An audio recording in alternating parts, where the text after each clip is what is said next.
Assalamualaikum, guys. Siapkan kopi, roti dan hati. Biar mantap hidup ini. Oke guys, mari ke bab 51-55.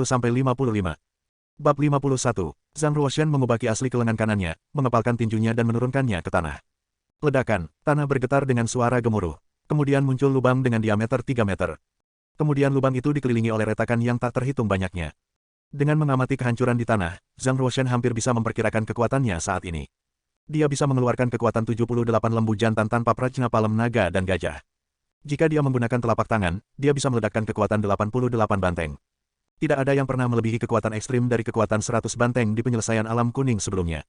Sampai saat ini, tidak ada yang bisa melebihi kekuatan ekstrim dari 100 banteng di alam kuning. Namun, selama tubuh seni bela diri luar biasa, kekuatannya sangat dekat dengan kekuatan 100 sapi jantan, bahkan lebih dari 100 sapi jantan. Dalam kehidupan terakhirnya, ledakan terkuat dari kekuatannya di alam kuning telah mencapai 94 banteng. Dan jumlah ini masih tak terkalahkan di alam kuning 800 tahun kemudian. Karena dia telah mencapai penyelesaian alam kuning, sangat sulit baginya untuk meningkatkan kekuatannya. Setiap kali dia ditingkatkan oleh satu banteng lagi lebih menantang. Dalam hal ini, dia bisa dengan mudah mengalahkan prajurit Yellowboard. Dia memutuskan untuk menguji kekuatan Fast Cell of Spirit. Yang paling luar biasa dari 36 meridian, Fast Cell of Spirit, menghubungkan tubuh dan jiwa.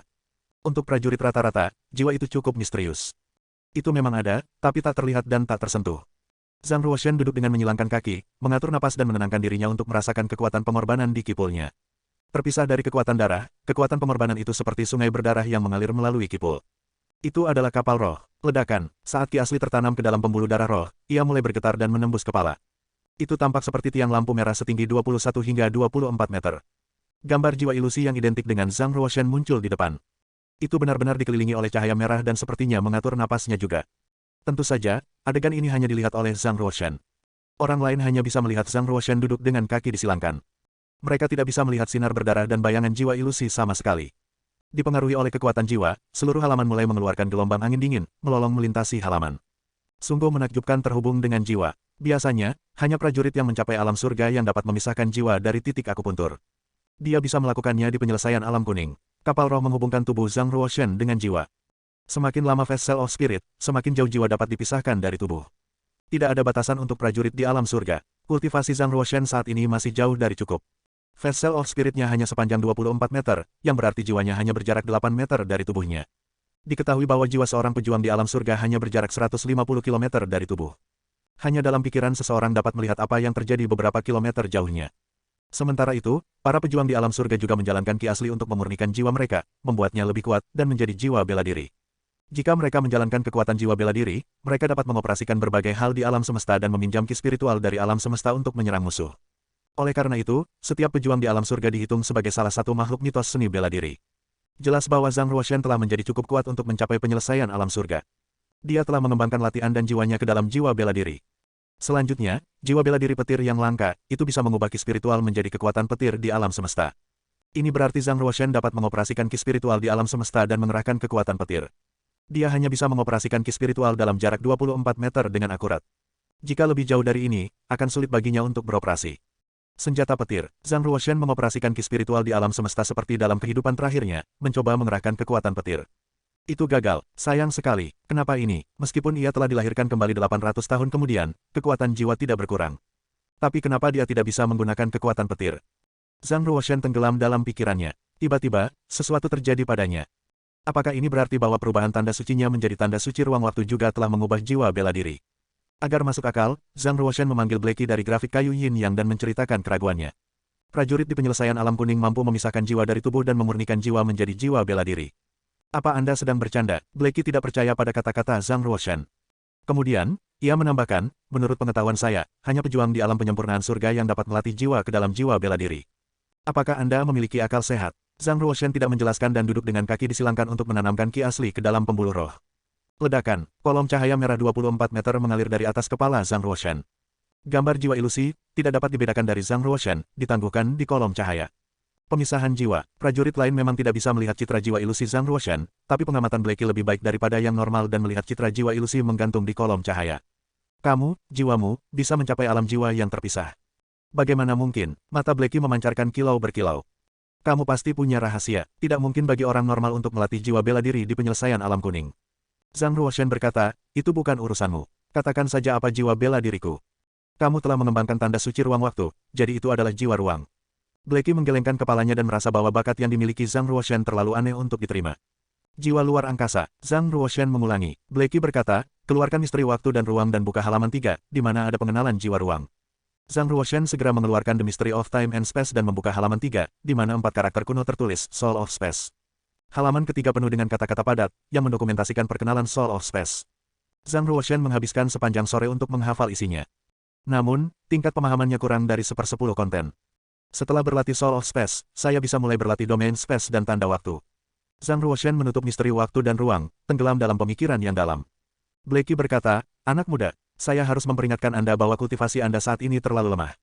Penyimpanan ki asli Anda tidak dapat mendukung domain luar angkasa sama sekali, dan Anda juga tidak dapat menyingkat waktu. Anda sebaiknya menunggu untuk berlatih domain luar angkasa sampai Anda menghancurkan alam hitam. Zhang Ruoshan berkata, jangan ingatkan saya mengerti kebenaran ini. Kekuatan waktu dan ruang terlalu esoteris, kultivasi saya saat ini terlalu lemah untuk mengendalikan dua kekuatan. Zhang Ruoshan mengambil kembali misteri ruang dan waktu dan berkata, saya tidak akan berlatih domain ruang sampai saya memecahkan alam hitam. Kultivasi saya telah mencapai penyelesaian alam kuning, tetapi saya hanya berlatih 2 telapak tangan naga dan prajna gajah. Saatnya berlatih telapak tangan ketiga. Keseimbangan harus dicapai antara berlatih keterampilan dan berlatih teknik bela diri. Hanya latihan telapak tangan ketiga naga dan gajah Prajna Palem yang berhasil dapat meningkatkan kekuatan Prajna Palem naga dan gajah ke kelas superior tahap manusia. Selama beberapa hari berikutnya, Zhang Ruoshan menghabiskan sebagian besar waktunya untuk berlatih telapak tangan ketiga naga dan Prajna gajah. Dia juga menghabiskan banyak waktu berlatih prasasti tipe regangan dan prasasti pengembunan. Dia ingin menyelesaikan pembelajaran semua 8 prasasti dasar ruang sesegera mungkin. Jika dia memahami 8 prasasti dasar ruang, dia bisa memperbaiki cincin tata ruang untuk memiliki ruang internal yang besar. Jika dia menjual cincin luar angkasa, dia bisa menyingkirkan dilema keuangannya. Kemudian, dia akan memiliki banyak koin perak untuk membeli pil dan meningkatkan kultivasi bela dirinya dengan cepat. Dia telah menggunakan semua tabungannya untuk membeli kompor pemurnian senjata. Dia miskin seperti tikus gereja dan tidak bisa mengeluarkan satu pun koin perak. Jika dia tidak dapat memahami 8 prasasti dasar ruang dalam waktu, dia juga tidak akan mampu membeli pil darah. Suatu hari, Putri Komando ke-9 mengunjungi Istana Giok lagi. Dia bergegas ke Zhang Ruoshan saat dia melihatnya berlatih telapak tangan di taman dan berkata, kakak ke-9, apakah kamu berminat untuk berlatih telapak tangan? Apakah kamu tidak tahu bahwa hati lembut Lin bertunangan dengan saudara ke-7? Zhang Ruoshan menarik ki asli internal, berhenti dan bertanya, siapa Lin? Putri Komando ke-9 kehilangan kata-kata untuk sesaat. Kemudian dia berkata, dia, tentu saja, sepupumu, Lin Ningxian. Seekor burung kecil baru saja memberitahu saya bahwa ayah kami dan ratu baru-baru ini telah setuju dan memutuskan pertunangan akan diadakan di festival musim gugur merah tahun depan. Oh, Zhang Ruoshan mengangguk dan berjalan ke tempatnya tanpa emosi. Hei, ada apa denganmu? Tidakkah kamu merasa sedih sama sekali tentang pernikahan Ningxian di masa depan dengan saudara ke-7? Mulai hari itu, kamu akan memanggil kakak iparnya. Putri Komando ke-9 mengejarnya. Zhang Ruoshan berganti pakaian bela diri baru dengan baju Zirakilin Ice Fire di dalamnya dan berkata, apakah ada urusan saya bahwa seorang anggota keluarga Lin akan bertunangan dengan pangeran ke-7? Mengapa saya harus merasa sedih? Sekarang setelah kamu di sini, ayo pergi ke Istana Pertarungan Kuning lagi. Mengapa kita pergi ke Istana Pertarungan Kuning? Mungkinkah, ekspresi luar biasa muncul di wajah cantik Putri Komando ke-9. Dia menutupi mulutnya dengan tangannya yang halus dan ramping, dan berkata dengan suara gemetar, aku mendengar bahwa kamu telah berada di kolam Dewa Liar selama 24 hari. Mungkinkah kultivasi Anda telah mencapai penyelesaian alam kuning? Zhang Ruoshan mengangguk sambil tersenyum. Apa yang aneh? Bagaimana latihanmu bisa begitu cepat? Putri Komando ke-9 tercengang dengan mata indahnya yang terbuka lebar. Diketahui bahwa dia adalah seorang jenius seni bela diri yang telah mencapai keadaan menengah alam kuning pada usia 16 tahun. Tapi dia merasa dirinya seperti orang biasa-biasa saja dibandingkan dengan Zhang Ruoshan. Mengendarai kereta berhias, Zhang Ruoshan dan Putri Komandan ke-9 meninggalkan istana untuk pergi ke Istana Pertarungan Kuning. Istana Pertarungan Kuning adalah tempat yang bagus untuk mendapatkan uang. Jika seseorang memiliki 10 kemenangan beruntun, dia akan menerima 100 juta koin perak sebagai hadiah. Sejumlah besar koin perak sudah cukup bagi Zhang Ruoshan untuk membeli banyak pil, dia bisa membuat terobosan ke alam hitam. Dia bisa mempelajari 8 prasasti dasar luar angkasa secara bertahap. Panci yang diawasi tidak pernah mendidih. Semakin cemas dia, semakin sulit untuk menggambar prasasti. Akhirnya, Pangeran ke-9, aku telah menunggumu keluar. Kamu tidak akan seberuntung itu kali ini. Han Qingluo berjalan keluar dari balik dinding, dengan tangan di belakangnya dan menatap kereta Zhang Ruoshan yang melaju dengan senyum dingin di wajahnya. Han Qingluo, salah satu dari 4 murid ratu, mengikuti Zhang Ruoshan dan kereta Putri Komandan ke-9 ke Istana Pertempuran Kuning begitu dia melihat mereka meninggalkan istana. Bab 52, like, komen, dan subscribe. Lanjut. Zhang Ruoshan dan Putri Komandan ke-9 baru saja tiba di Istana Pertarungan Kuning ketika teriakan memekakkan telinga keluar dari Istana Perang. Setelah suara itu, tubuh tanpa kepala dilakukan oleh orang lain. Zhang Ruoshan melirik mayat itu, dan bertanya kepada pengurus rumah tangga Istana Pertarungan Kuning, Tuan. Apa yang terjadi? Pengurus rumah tangga sangat kurus, tampak berusia sekitar 30 tahun ketika dia menjawab, hari ini, seorang pendekar pedang yang mematikan datang ke Istana Pertarungan Kuning. Semua prajurit yang berperang melawannya dipenggal olehnya. Itu yang ke-8. Ekspresi Putri Komando ke-9 sedikit berubah ketika dia menambahkan, hanya menggunakan pedang. Pengurus rumah tangga mengangguk dan melanjutkan, dia sangat baik. Saya sudah di sini selama 10 tahun, dan saya belum pernah melihat seorang pemuda yang teknik pedangnya begitu brutal, tanpa ampun, dan dingin. Dia menyerang secepat pencahayaan. Betapa mengerikannya itu. Apakah kamu bisa menebak berapa umurnya? Putri Komando ke-9 menjawab, orang yang dapat membunuh para prajurit di penyelesaian alam kuning dengan satu tebasan setidaknya harus berusia 18 atau 19 tahun. Pengurus rumah tangga menggelengkan kepalanya dan bergumam, namanya Le dan dia baru berusia 15 tahun. Putri Komando ke-9 tiba-tiba terkejut, 15 tahun. Tanda tanya, biarkan saya melihat-lihat. Zhang Ruoshan berjalan ke Istana Pertarungan Kuning dengan tangan di belakang. Pada saat itu, seorang anak laki-laki kurus dan kurus berdiri di dalam kolisem. Dia tampak berusia 14 atau 15 tahun, mengenakan pakaian compang camping, dan memegang pedang berkarat yang berlumuran darah. Dia berdiri tegak seperti patung, tapi tatapannya mengkhianati rasa takut dan perasaan membunuh. Setelah terus-menerus membunuh 8 prajurit, dia memiliki momentum mendaki ke puncak. Tidak ada yang berani masuk ke kolisem di bawah tekanan perasaan ingin membunuhnya. Zhang Ruoshan menatap bocah di tengah kolisem. Sebagai pendekar pedang muda, dia dengan jelas merasakan SWOT comprehension dan perasaan membunuh anak laki-laki, Le. Zhang Ruoshan mengangguk dan berkata, dia berbakat. Napas pedangnya mengikuti hati, karena pemahaman pedangnya yang kaya akan niat membunuh telah mencapai tahap menengah dari mengikuti pikiran. Putri Komando ke-9 juga menatap bocah itu dan berkata, dia tidak terlihat seperti Teran murni, tetapi serigala ajaib setengah manusia dari klan setengah manusia. Zhang Ruoshan berkata, itu benar, dia adalah serigala ajaib setengah manusia. Lihat, matanya merah darah, sama seperti serigala. Pada saat ini, tawa dingin bergema dari kejauhan dan berkata, Ruoshan. Kamu sudah 3 tahun pergi, aku sangat merindukanmu. Zhang Ruoshan melihat ke arah tawa itu. Dia melihat seorang pria tampan dengan kulit pucat berdiri di tribun dan tersenyum padanya. Dia juga melihat kenalan lain, Lin Ningxian. Lin Ningxian mengenakan kemeja sifon putih dengan sachet dan liontin batu giok di pinggangnya. Dia tampak lebih tinggi dengan tubuh anggun, kulit seputih salju dan rambut hitam panjang tergantung di pinggangnya. Lin Ningxian jelas sangat cantik. Dia memiliki alis yang menghitam, mata besar yang berkedip, bibir merah delima, leher yang ramping, dada yang kaku, dan kaki yang lurus. Dia sesempurna kecantikan dunia yang keluar dari gulungan. Sepupu, apakah kamu bahkan tidak mengenalku? Lin Chenyu menatap Zhang Ruoshan dengan senyum centil dan jahat. Zhang Ruoshan sudah tahu siapa dia setelah melihat Lin Ningxian. Karena dia menyapa ke depan, Zhang Ruoshan memutuskan untuk bersikap sopan dan kepada mereka, dengan mengatakan, lama tidak bertemu. Saya tidak berharap bertemu Anda di sini. Putri Komando ke-9 berbisik, Ruoshan, jangan terlalu dekat dengan Lin Chenyu. Dia berperilaku buruk dan jahat dan licik. Tidak pantas berteman dengannya. Suara Putri Komando ke-9 sangat kecil tetapi masih terdengar oleh Lin Chenyu. Telinga Lin Chenyu bergerak sedikit dengan matanya yang berkilauan, dan berkata, Putri Komandan ke-9, Anda berbicara buruk tentang saya di depan saya. Sangat mengerikan, apakah ini sopan santun keluarga kerajaan? Putri Komando ke-9 mundur dengan ekspresi kompleks di wajahnya dan suara teredam di tenggorokannya ketika dia mendengar dengungan dingin dari Lin Chenyu. Dia berhenti dengan jejak darah yang keluar dari mulutnya.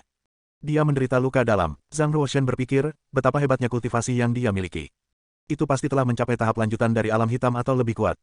Di setiap ranah, ada 7 tahap lagi, tahap awal, tahap tengah, tahap lanjutan, keadaan fajar, keadaan sedang, keadaan akhir dan akhirnya, penyelesaian. Seorang pejuang yang telah mencapai alam hitam adalah master seni bela diri. Jika dia bergabung dengan tentara, dia akan menjadi jenderal setidaknya. Tentu saja, di alam hitam, setiap kemajuan ke alam kecil yang lebih tinggi semakin sulit. Lin Chenyu pantas dianggap sebagai jenius pertama dari keluarga Lin. Dia telah mencapai alam yang tak terduga pada usia 20 tahun. Akhirnya, penantang ke-9 memasuki kolisem untuk menantang pendekar pedang yang mematikan. Diketahui bahwa mantan penantang dibunuh oleh pendekar pedang yang mematikan. Orang yang masih berani menantangnya jelas sangat berani. Pendekar pedang yang mematikan, aku, Han Fu, datang untuk menantangmu. Han Fu berdiri di depannya dengan kapak di satu tangan. Setiap prajurit sedang melihat kolisem, penantang pertempuran ke-9 adalah Han Fu, yang merupakan prajurit papan kuning. Sejak dia bertarung melawan Han Fu, Zhang Ruoshan tahu tentang kemampuannya. Putri Komando ke-9 telah menghapus noda darah, menjauhkan diri dari Lin Chenyu, menatap kolisem, dan berkata, saya tidak dapat memprediksi berapa banyak pedang yang bisa ditangkap Han Fu. Zhang Ruoshan menjawab, jika Han Fu dapat menangkap pedang pertamanya, dia dapat mempertahankan hidupnya. Kalau tidak, dia mungkin mati. Bagaimana hanya satu pedang yang berpotensi membunuh Han Fu? Itu tidak mungkin, kata Putri Komando ke-9, Zhang Ruoshan terdiam saat dia menatap kolisem. Dalam sekejap, kepala Han Fu telah terbang keluar dari kolisem, jatuh ke tanah seperti bola. Dalam pertempuran ke-9, pendekar pedang yang mematikan telah menang. Setelah keheningan singkat, seluruh istana perang pecah dengan teriakan dan seruan. Hanya satu pedang, aku bahkan tidak melihat serangannya dengan jelas dan hanya merasakan bayangan serangan itu. Teknik pedang kelas apa yang dia gunakan? Terlalu cepat untuk melihat bagaimana dia menggunakan pedang. Dalam sebulan terakhir, bahkan Pangeran ke-9, seorang jenius, membutuhkan lebih dari 80 serangan untuk mengalahkan Han Fu dalam sebuah pertandingan.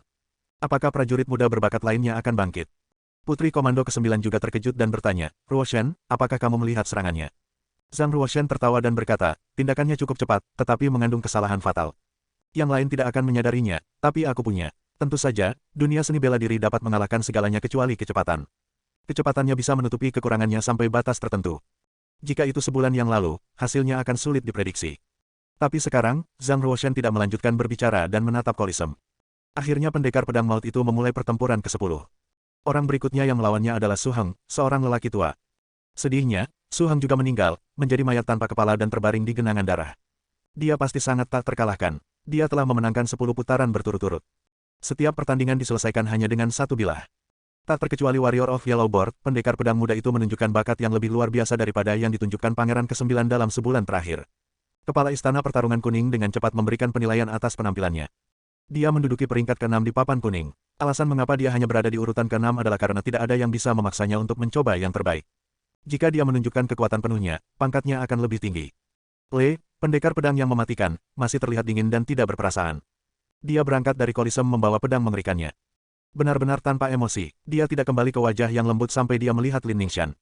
Dia merasakan detak jantungnya meningkat, dengan cepat mengalihkan pandangannya, dan berkata, Nona Lin, saya menepati janji saya dan memenangkan 10 pertandingan tanpa kekalahan.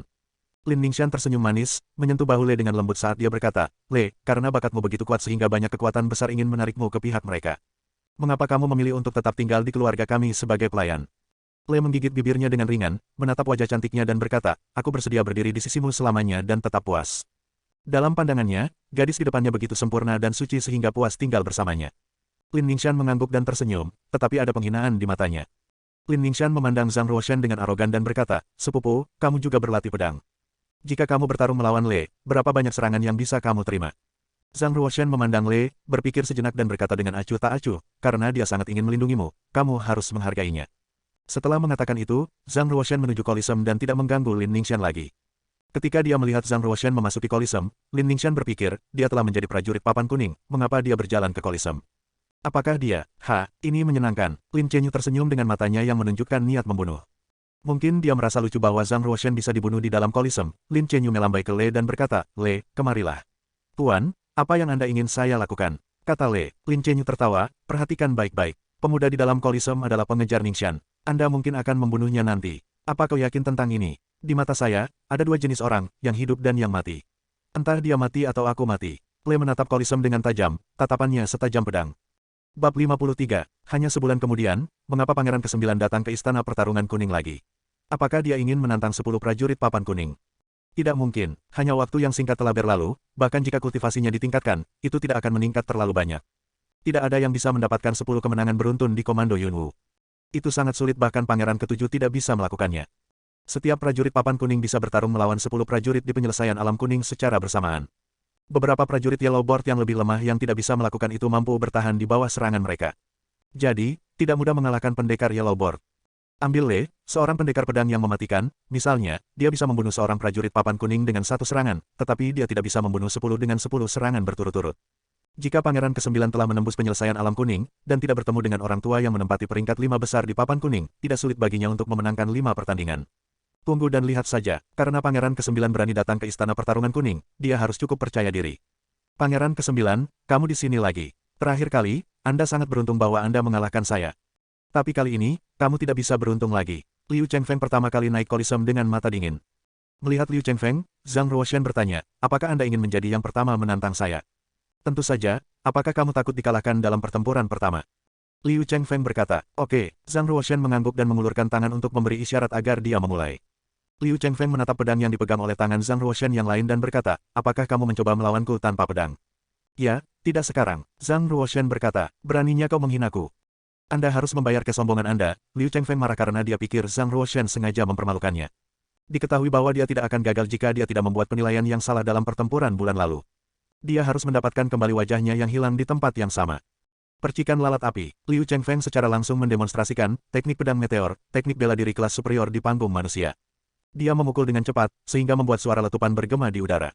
Dibandingkan dengan teknik pedang bulan lalu, Liu Chengfeng mendapat kemajuan besar. Teknik pedang meteor yang dia tunjukkan lebih halus dan selancar awan mengambang dan air mengalir. Pedang itu memekik, Zhang Ruoshan sekokoh gunung Tai dan hanya mengangkat tangannya dan meraih dua jari untuk menggigit pedang Liu Chengfeng. Ledakan, dengan sedikit jentikan jarinya, sebuah kekuatan besar mencapai lengan Liu Chengfeng dari pedang. Bang, suara patah tulang terdengar keras. Pergelangan tangan dan lengannya patah dan pedangnya jatuh ke tanah. Kamu, mengapa kultivasimu menjadi begitu kuat? Liu Chengfeng mundur 7 langkah. Setengah tubuhnya terkejut sampai mati rasa. Dia merasa seperti dibenturkan dengan keras sehingga jari-jarinya sulit digerakkan. Zhang Ruoshan mengalahkannya hanya dengan 2 jari. Dia mengambil kembali jari-jarinya dan berkata dengan tenang, kamu kalah. Mengalahkan Liu Chengfeng dengan 2 jari, Zhang Ruoshan membuat orang banyak berdiri. Bahkan prajurit tahap awal dari alam hitam tidak dapat mengalahkan Liu Chengfeng dengan mudah. Ini menjadi semakin menarik. Lin Chenyu duduk tegak, menatap Zhang Ruoshan dengan seringai. Penantang yang bertarung melawan Zhang Ruoshan dalam 6 pertempuran berikutnya semuanya adalah pejuang papan kuning. Hua Suli berusia 24 tahun di papan kuning, Huo Yi menduduki peringkat 19 teratas. Wang Linseng peringkat 13 besar, Wang Qing peringkat 27.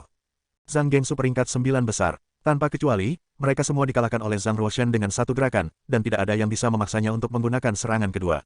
Zhang Gengsu, salah satu pendekar Yellow Board yang paling perkasa, yang menempati peringkat 9 besar dan bisa mematahkan kekuatan 52 ekor lembu jantan masih ditampar keluar dari Kolisem olehnya. Dia mengalahkan 7 prajurit papan kuning berturut-turut hanya dengan satu gerakan. Itu mengerikan, hanya 1 bulan, ranah kuat apa yang dia kembangkan. Kita tidak bisa menggunakan akal sehat untuk memperlakukan jenius seni bela diri. Keriuhan terjadi di arena pertarungan Yellow Stage karena penonton merasa luar biasa dengan apa yang mereka lihat. Para wanita bangsawan cantik menatap Zhang Ruoshan dengan kekaguman di mata mereka. Pangeran ke-9 sangat tampan, saya dengan senang hati akan memberikan 10 tahun hidup saya untuk menikah dengannya dan menjadi putri mahkotanya. Seorang gadis berusia sekitar 13 atau 15 tahun menatap Zhang Ruoshan dengan penuh kekaguman. Pangeran ke-9 terlalu mulia untuk memilihmu. Dia tidak hanya tampan dan berbakat, tetapi juga lembut. Dia sopan kepada setiap lawan. Karena dia adalah fenomena yang sederhana, saya bahkan ingin menjadi pembantunya. Mendengar apa yang dikatakan para wanita bangsawan, Lin Ningxian merasa tidak enak dan berkata dengan dingin, Le, giliranmu. Ya, dia pergi ke Kolisem membawa pedangnya dengan tatapan penuh tekad, sesosok abu-abu lewat dengan cepat di sampingnya dan menginjak Kolisem di depannya. Dia adalah seorang pria tua kurus dengan wajah keriput. Tapi rambutnya lebih hitam dari yang muda dan dia bertubuh bagus dengan mata yang cerah. Pria tua itu tersenyum, memandang Le, dan berkata, ha, ha. Sony, tunggu sebentar dan aku akan bertarung melawan Pangeran ke-9 dulu. Kemudian, dia menoleh ke Zhang Ruoshan dan berkata, saya Sui Wenxin, saya ingin melihat jasa Anda. Pangeran ke-9 akankah kamu menggunakan pedangmu ketika kamu bertarung melawanku? Begitu lelaki tua itu menyebut namanya, teriakan itu bergema di kerumunan. Ya Tuhan, Sui Wenxin, 3 teratas di papan kuning, dia harus tinggal di kota Yunwu. 40 tahun yang lalu, dia adalah seorang pejuang papan kuning. Pada saat itu, dia juga seorang jenius tetapi karena kecemburuan dari seorang pejuang dari alam hitam, dia menjadi mangsa plot dan terluka, akibatnya, dia tidak pernah menerobos alam hitam. Jika dia tidak terluka, dia pasti sudah menjadi superior di alam bumi. Ini akan menarik, tidak mudah bagi Pangeran ke-9 untuk mengalahkannya. Dikatakan bahwa Sui Wenxin mengalahkan seorang prajurit tahap awal dari alam hitam. Kekuatannya sangat kuat, para prajurit peringkat 5 besar di papan kuning semuanya memiliki kapasitas tahap awal dari alam hitam. Kedua orang aneh pertama dan kedua membunuh seorang prajurit dari tahap pertengahan alam hitam, tetapi mereka bergabung bersama untuk membunuhnya. Zhang Ruoshan memandang Sui Wenxin dengan serius. Orang tua itu, seperti Sui Wenxin, telah berlatih di penyelesaian alam kuning selama beberapa dekade. Dia pasti telah menguasai banyak teknik bela diri dan memiliki berbagai cara. Anak muda tidak bisa dibandingkan dengan mereka, yang ketiga dari papan kuning membuktikan kekuatannya. Zhang Ruoshan bertanya, senjata apa yang kamu gunakan? Haha, saya tidak pernah menggunakan senjata, dan tangan serta kaki saya adalah senjata terbaik saya. Sui Wenxin tertawa dan berkata, Zhang Ruoshan mengangguk dan berkata, jika demikian, saya juga tidak menggunakan senjata, mari bertarung hanya dengan tangan dan kaki. Sui Wenxin memberikan pandangan setuju dan berkata, jangan menyombongkan diri. Saya telah meminum darah binatang buas selama bertahun-tahun dan membangun tubuh saya dengan pil. Meskipun saya baru saja mencapai penyelesaian alam kuning, saya bisa mematahkan kekuatan 72 sapi jantan. Tidak ada yang bisa menangkap tangan dan kakiku di alam kuning, bahkan yang pertama dan kedua di papan kuning. Zhang Ruoshan berkata, tidak masalah, saya lebih muda dari Anda, tetapi kekuatan saya tidak kalah dengan Anda. Oke, Pangeran ke-9, awas. Sui Wenxin mengangkat tangannya, menjalankan ki asli ke-10 jarinya, dan mencubit dengan cepat. Akibatnya, seluruh tubuhnya mengeluarkan suara retak. Ledakan, tiba-tiba, dia menginjak tanah dan meninju wajah Zhang Ruoshan. Pukulannya begitu dahsyat sehingga tidak seperti teknik tinju orang tua. Zhang Ruoshan menamparkan dan telapak tangannya bertabrakan dengan tinju Sui Wenxin. Sui Wenxin mundur 6 langkah terus-menerus sementara Zhang Ruoshan berdiri diam. Saya meninju dengan kekuatan 56 banteng, dan dia bisa menangkapnya dengan mudah dan mengusir saya. Sekarang dapat dimengerti bahwa dia berani membandingkan dengan saya. Jika dia mencoba yang terbaik, dia bisa mengeluarkan lebih dari 70 kekuatan banteng. Dia kaget beberapa saat lalu melanjutkan pukulan lagi. Dia tidak berencana untuk melawan Zhang Ruoshan dengan kekerasan. Dia memutuskan untuk menggunakan teknik tinju lain. Random Cloud Fist, teknik bela diri dari Human Stage kelas menengah. Dia meninju satu tinju, muncul 6 gambar ilusi tinju. Dia terus-menerus meninju 10 tinju, ada 60 gambar ilusi tinju. Luar biasa, teknik tinjunya telah mencapai tingkat tinggi mengikuti hati. Zhang Ruoshan melihat pencapaian seni bela diri dalam satu pandangan. Umumnya, hanya pembangkit tenaga listrik dari alam bumi yang dapat mencapai alam tinggi di mana tinju mengikuti hati. Artinya, jika dia tidak berkomplot, dia pasti telah mencapai alam bumi atau alam yang lebih tinggi. Zhang Ruoshan harus hati-hati dan terus-menerus menggunakan teknik telapak tangan, muncul puluhan gambar ilusi telapak tangan, untuk menamparkan kembali teknik tinju Sui Wenshin. Bang, bang, Zhang Ruoshan lebih kuat dari Sui Wenshin, membuatnya mundur terus-menerus. Luar biasa, kekuatanmu lebih kuat dariku. Jika Anda dapat menangkap saya serangan berikutnya, tidak ada keraguan bahwa Anda akan menjadi yang pertama dari papan kuning. Jelas, Sui Wenshin yakin tentang langkah selanjutnya. Dia tidak pernah menggunakannya, serangan yang menyelamatkan nyawa. Begitu dia meninju, bahkan yang pertama dari papan kuning tidak bisa menangkapnya. Bab 54, pukulan terakhir. Mata Sui Wenshin sedikit berkilat dan rambut hitamnya tergerai dalam gerakan ki asli di rambutnya. Bahkan tubuhnya yang kurus terlihat jauh lebih kuat. Jika dilihat lebih dekat, orang akan dapat melihat bahwa lengannya ditutupi dengan kilau logam seolah-olah dia memiliki dua lengan besi. Teknik bela diri spiritual kelas bawah, Tinju Vajra. Zhang Ruoshan terkejut sesaat, segera setelah dia mengetahui bahwa itu adalah teknik bela diri Sui Wenshin. Haha, betul sekali, itu adalah Tinju Vajra. Sui Wenshin tertawa. Tinju Vajra adalah teknik tinju umum seni bela diri di tahap spiritual. Sangat populer bahwa buku tinju dapat ditemukan di banyak komando. Namun, tidak peduli seberapa populer dan umum tinju Vajra, itu adalah teknik bela diri dari tahap spiritual yang diklasifikasikan sebagai salah satu teknik tertinggi. Hanya Mansion Pangeran Komando, Suzerain, dan keluarga besar yang bisa merekamnya. Mendaki ke langit sama sulitnya bagi prajurit biasa untuk berlatih tinju Vajra. Sui Wenshin baru saja mempelajari Flaming King Kong, yang merupakan salah satu teknik tinju dari 18 tinju Vajra. Dengan mendemonstrasikan teknik tinju, dia telah mematahkan kekuatan 78 banteng yang bahkan tidak bisa dilakukan oleh orang pertama dari papan kuning. Dengan kata lain, begitu dia melepaskan tinju Vajra, dia akan mampu menjadi yang pertama dari papan kuning. Seorang prajurit wanita berusia 30 tahun dari papan kuning berkata, Sui Wenshin telah berlatih salah satu teknik tinju Vajra secara tak terduga. The Black Belly, yang pertama dari Yellow Board, tidak cocok untuknya jika dia menggunakan jurus ini. Seorang prajurit dari papan kuning yang telah dikalahkan oleh Zhang Ruoshan menyebutkan, Sui Wenshin hanya sedikit lebih lemah dari bele hitam sebelum berlatih teknik bela diri tahap spiritual. The Black Belly hanya bisa mengalahkannya dengan menggunakan teknik pedang tidak pasti dari spiritual kelas rendah. Untuk saat ini, dia telah mengembangkan tinju Vajra dengan kekuatan yang lebih kuat sehingga tidak sulit baginya untuk memenangkan Black Belly. Jika dia bisa mengalahkan Pangeran ke-9, dia akan menjadi yang pertama di papan kuning setelah pertarungan ini. Seorang gadis muda bertanya, jika Pangeran ke-9 mengalahkan Sui Wenshin, apakah itu berarti dia akan menjadi yang pertama? Seorang lelaki tua yang berdiri di sampingnya terkikik dan berkata, Pangeran ke-9 tidak akan menang. Sui Wenshin menggunakan teknik bela diri tahap spiritual yang berarti dia cukup percaya diri untuk memenangkan pertarungan. Pangeran ke-9 jelas lebih lemah dari Sui Wenshin. Kurasa Le tidak perlu melawannya. Lin Ningshan berpikir dengan kecewa. Jika Zhang Ruoshan bertarung melawan Le, kekalahannya akan lebih dari kalah dalam pertarungan. Sebaliknya, dia akan dibunuh. Lin Ningshan membenci Zhang Ruoshan terutama ketika dia melihat dia menjadi sorotan dan dipuja oleh orang lain. Dia ingin dia mati di depannya. Dia bahkan tidak tahu mengapa dia sangat membencinya. Flaming King Kong, Sui Wenshin meninju kedua tinjunya dengan kekuatan yang cukup. Ki aslinya terbakar dan berubah menjadi dua kepalan api besi. Pada saat yang sama, dia mematahkan kekuatan 78 sapi jantan. Sui Wenshin bisa memukul mundur ratusan prajurit hanya dengan momentumnya dalam perang. Namun, alih-alih mundur, Zhang Ruoshan bergegas keluar seperti gajah kasar. Dia mengaktifkan kekuatan otot dan tulangnya dan membawanya ke lengannya.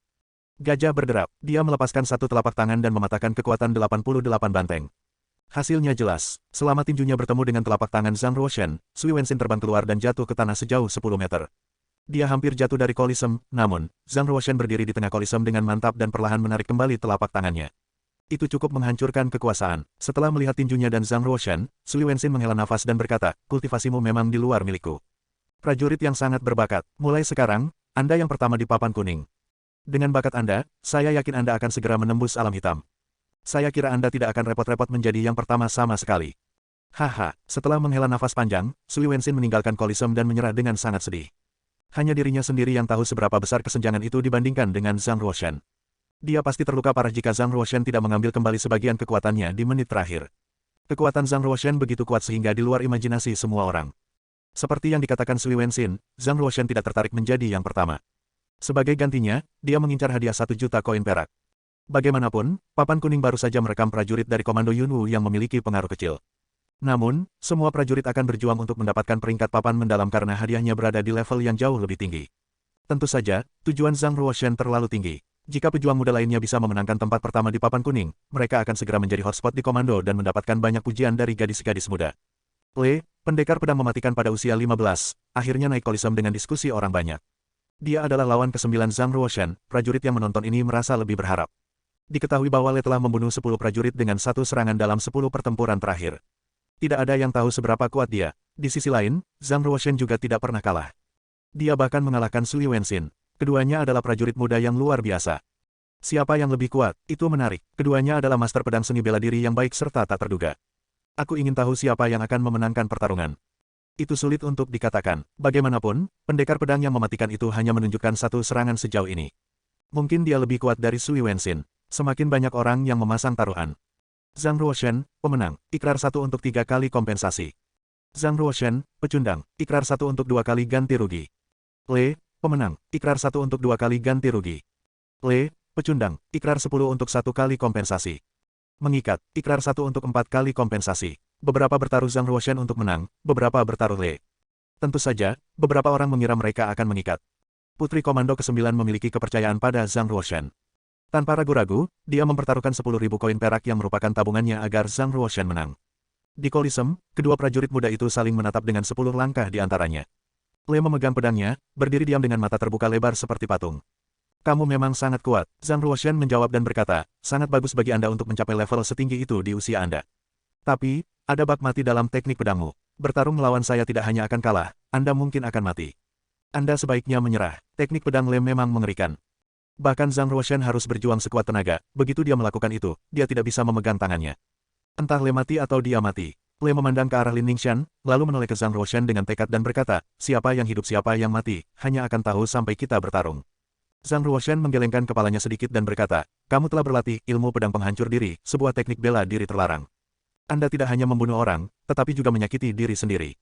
Tidak diragukan lagi Anda dapat membunuh prajurit papan kuning dengan satu serangan, tetapi setiap serangan juga berbahaya bagi tubuh Anda. Teknik bela diri terlarang adalah teknik bela diri yang digunakan dengan mengorbankan kesehatan prajurit tertentu. Mengambil ilmu pedang penghancur diri sebagai contoh, setiap serangan akan menghabiskan vitalitas pengguna sendiri.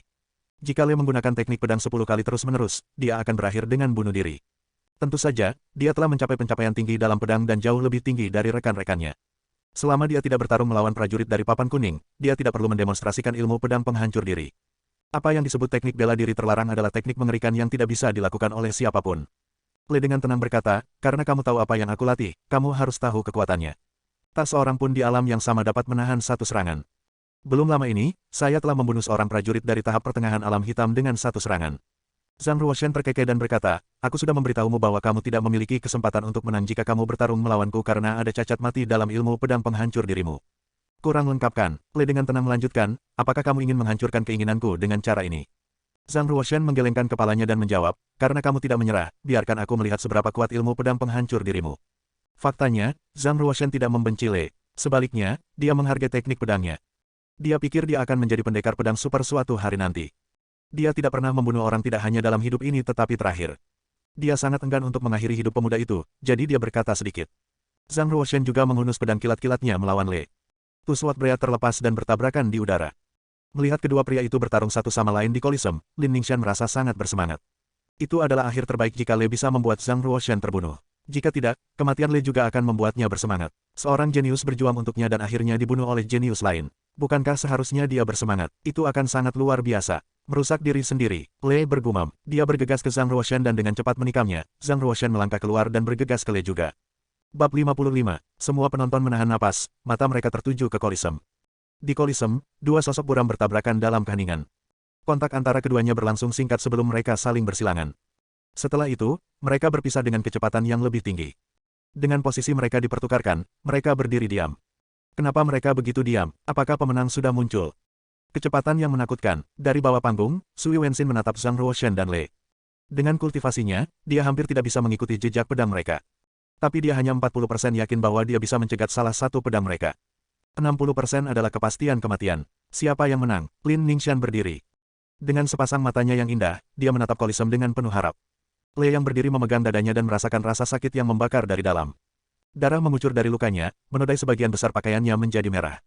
Bang, tanpa sadar, dia jatuh ke tanah. Salah satu tangannya dengan erat mencengkeram pedangnya dan yang lain mencengkeram dadanya. Tatapannya masih tertuju pada Lin Ningxian yang berada di bawah kolisem. Pada akhirnya, dia kalah dan melanggar janjinya padanya. Noda darah tipis muncul di leher Zhang Ruoshan. Itu adalah luka yang dangkal. Kulitnya hanya tergores. Kenapa, kau tidak membunuhku? Le terbaring di tanah, mata sekarang tertuju pada Zhang Ruoshan. Zhang Ruoshan, sebenarnya, bisa saja mengakhiri pertempuran tanpa cedera. Untuk melakukannya berarti dia harus membunuh Le dalam satu serangan. Tapi dia tidak melakukannya. Saat dia melakukan serangan, dia dengan paksa mengubah arah pedangnya, jadi itu hanya sedikit melenceng. Karena itulah pedang Le berhasil menggores lehernya. Zhang Ruoshan menatapnya dan berkata, aku tidak pernah membunuh. Bahkan, dia menghilangkan bagian terakhir dari kalimatnya, kecuali aku bertemu seseorang yang pantas untuk dibunuh. Aku berhutang nyawa padamu, di masa depan aku akan, Le mengatupkan giginya seperti serigala yang keras kepala. Dia merangkak menuruni kolisem, meninggalkan jejak berdarah di belakangnya. Zhang Ruoshan mengerutkan kening dan melirik ke arah Lin Chenyu dan Lin Ningxian. Keluarga Lin memang kejam dan tanpa ampun. Mereka sebenarnya menolak mengirim pelayan untuk turun dan membantu Le yang terluka parah. Sebaliknya, mereka menyaksikannya menyeret dirinya keluar dari kolisem sendirian. Tentu saja, itu tidak ada hubungannya dengan dia. Bagaimanapun, setiap orang memiliki jalannya sendiri. Yang akan datang adalah pertempuran ke-10. Ada dua prajurit dari Yellow Board di Yellow Fighting Palace yang belum bergabung dalam pertempuran. Mereka adalah Si Kongdi dan Yun Tian yang masing-masing menempati peringkat ke-5 dan 21. Si Kongdi yang akan bertarung melawan Zhang Ruoshan karena dia memiliki kultivasi yang lebih kuat. Si Kongdi sekuat seorang prajurit dari tahap awal alam hitam. Tetapi dengan Sui Wenxin dan Le kalah melawan Zhang Ruoshan, dia secara alami tidak memiliki peluang. Tanpa ketegangan, Zhang Ruoshan mengalahkan Si Kongdi dengan mudah. Dia menjadi prajurit pertama yang memperoleh 10 kemenangan beruntun di alam kuning di papan kuning. Zhang Ruoshan tidak hanya memenangkan token besi baru dari papan kuning, dia juga dihadiahi 1 juta koin perak. Ada kata-kata yang diukir di token besi baru, Zhang Ruoshan, yang pertama dari papan kuning, Komando Yunwu. Itu benar-benar suatu kehormatan baginya. Adapun 1 juta koin perak, dia menukarnya dengan 1000 kristal spiritual. Lagi pula, membawa kristal spiritual lebih nyaman daripada 1 juta koin perak. Zhang Ruoshan menyetor 800.000 koin perak ke kartu VIP bintang 3 dari Bank Pasar Bela Diri. Dengan 200 kristal spiritual, dia pergi dan membeli beberapa pil di Paviliun King Xuan sebagai persiapan untuk memasuki alam hitam. Kakak ke-9, kamu sepertinya banyak memanen. Zhang Ruoshan berjalan menuju putri komando ke-9 yang dengan riang menghitung kristal spiritualnya. Saya hanya memenangkan 20 kristal spiritual. Ini benar-benar tidak ada bandingannya denganmu. Dengan mata setengah tertutup, sang putri tampak sangat gembira. Bagaimanapun, dia dan Zhang Ruoshan telah menang. Untuk putri komandan, 20 kristal spiritual dianggap sebagai uang dalam jumlah besar. Zhang Ruoshan bertanya, saya sedang dalam perjalanan ke Paviliun King Xuan untuk membeli beberapa pil sekarang. Anda ingin datang? Tentu, kebetulan saya mendapat jackpot. Saya dapat membeli pil ki asli 3 kemurnian untuk menerobos keadaan akhir alam kuning dengan kristal spiritual ini, jawab putri komando ke-9 dengan gembira. Zhang Ruoshan berkata, karena saya memenangkan 1 juta koin perak, tentu saja itu adalah hadiah saya. Kakak ke-9, beritahu saya jika ada pil yang Anda inginkan. Kamu luar biasa, saudara ke-9. Dia melemparkan dirinya ke Zhang Ruoshan, memberinya ciuman di wajahnya. Ledakan, guntur menggelegar di langit, diikuti angin kencang dan hujan lebat. Pada saat Zhang Ruoshan dan putri komandan ke-9 berjalan keluar dari kolisem tingkat kuning, hujan turun. Jalanan tergenang air, sehelai daun jatuh berputar-putar di udara, sebelum jatuh ke air keruh. Kemudian dihancurkan ke dalam lumpur oleh kereta yang lewat. Pukul dia, orang-orang, pukul dia sampai kakinya patah.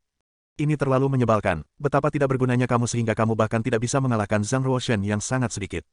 Tanda seru, berdiri di tengah hujan, Lin Ningxian dengan dingin menegur. Seorang pelayan wanita memegang payung kertas yang diminyaki untuk Lin Ningxian. Setelah menerima perintah dari Lin Ningxian, 4 penjaga yang kuat dan kuat memasang ekspresi menyeringai dan berulang kali memukul Le dengan batang besi. Bang, bang, Le menjatuhkan diri ke genangan air hujan, dengan kedua kakinya patah dan kepalanya pecah-pecah. Tubuhnya dimutilasi parah akibat pemukulan. Pendekar pedang yang mematikan. Omong kosong, Anda hanya seorang budak. Jika nyonya tidak menjemputmu, kamu akan mati kelaparan di salju. Bukankah kamu sangat kuat? Di mana pedangmu? Ayo, bunuh aku. Haha, pukul dia, bunuh benda tak berguna ini. Keempat penjaga tidak berusaha keras mengacungkan batang besi mereka, terkekeh seperti yang mereka lakukan. Lin Ningxian berdiri di satu sisi. Dengan tubuh tinggi dan ramping, dipasangkan dengan wajah cantik, dia menatap Le dengan acuh tak acuh. Ada sedikit rasa jijik dalam ekspresinya ketika dia berkata, jika bukan karena bakatmu dalam seni bela diri, mengapa aku membawamu pulang? Sekarang meridian Anda telah dipatahkan oleh Zhang Ruoshan, apa gunanya saya bagi Anda? Pukul dia sampai orang tidak berguna ini mati. Berbaring di air berlumpur, Le menatap Lin Ningxian dengan mata lebar. Lalu dia menutupnya, darahnya mengalir keluar, menodai air hujan di sekitarnya menjadi merah. Seorang penjaga yang kuat memegang batang besi berdarah dan berjalan ke Lin Ningxian. Membungkuk, dia berkata, Nona, saya pikir dia sudah mati. Benar-benar hal yang tidak berguna. Lin Ningxian meludah dengan dingin, menatap pria yang terbaring di genangan darah dan air hujannya. Mendering, sebuah kereta mewah berlayar menembus hujan sebelum berhenti di tengah jalan. Lin Chenyu mengangkat tirai kereta dan menjulurkan kepalanya. Sambil mencibir, dia berkata, Ningxian, kita harus pulang. Lin Ningxian mengangguk dan naik kereta tanpa melihat Lei yang terbaring di genangan darah. Kereta mewah itu mulai bergerak lagi dan menghilang di ujung jalan. Tak lama kemudian, sebuah kereta antik yang ditarik oleh kelinci petir seputih salju keluar dari Yellow Level Coliseum dan berhenti di sebelah Lei. Zhang Ruoshan meninggalkan kereta antik dan menatap Lei yang berlumuran darah. Dia mengulurkan jarinya dan meletakkannya di bawah hidung Lei. Dia masih bernafas. Dia tidak mati, kata Zhang Ruoshan. Putri Komandan ke-9 mengangkat tirai kereta dan berkata, kakak ke-9, semua anggota tubuhnya patah dan dia juga terluka parah. Dia pasti akan mati dalam waktu singkat. Bahkan tuannya tidak menyelamatkannya, mengapa kita harus repot-repot? Jika kita tidak repot, dia pasti akan mati. Kirim 2 penjaga untuk membawanya kembali ke istana. Apakah dia hidup atau tidak tergantung pada kehendaknya. Zhang Ruoshan mengeluarkan pil botol yang berisi 10 pil batu suci, pil penyembuhan kelas 2. Masing-masing pil bernilai 2.000 koin perak, dia memasukkan satu ke dalam mulut Lei dan menyimpan botolnya. Putri Komando ke-9 segera mengirim 2 penjaga untuk membawa Lei ke kereta lain. Kereta antik itu kemudian kembali menuju arah istana. Zhang Ruoshan dan Putri Komando ke-9 kemudian mengendarai penjelajah bulan kelinci awan ke pasar pil. Centang, tok, hujan belum berhenti, ada lebih sedikit orang dan kendaraan di jalan. Akhirnya mereka sampai di jalan yang sepi, dalam kegelapan, sesosok tubuh melesat melewatinya dalam sekejap, jatuh ke atap loteng 4 lantai dari menara kayu. Itu adalah Han King Luo, salah satu dari 4 murid ratu. Pakaian hijaunya basah kuyup oleh hujan, menguraikan tubuhnya yang anggun dengan dada yang gagah dan pinggang yang ramping. Seolah-olah ada hantu cantik yang gentayangan di malam hari. Dengan kerudung menutupi wajahnya, hanya memperlihatkan sepasang mata yang indah, dia menatap kereta antik. Ledakan, tangannya menuju ke ikat pinggangnya, melepaskannya dari pinggangnya. Dengan jentikan lengannya, sabuk itu berubah menjadi pedang lembut berwarna hijau. Dia menginjak tanah, terbang, dan menyusul mobil antik itu. Dia kemudian melompat dan jatuh dari langit, berhenti 7 meter di atas kereta, dan menebasnya.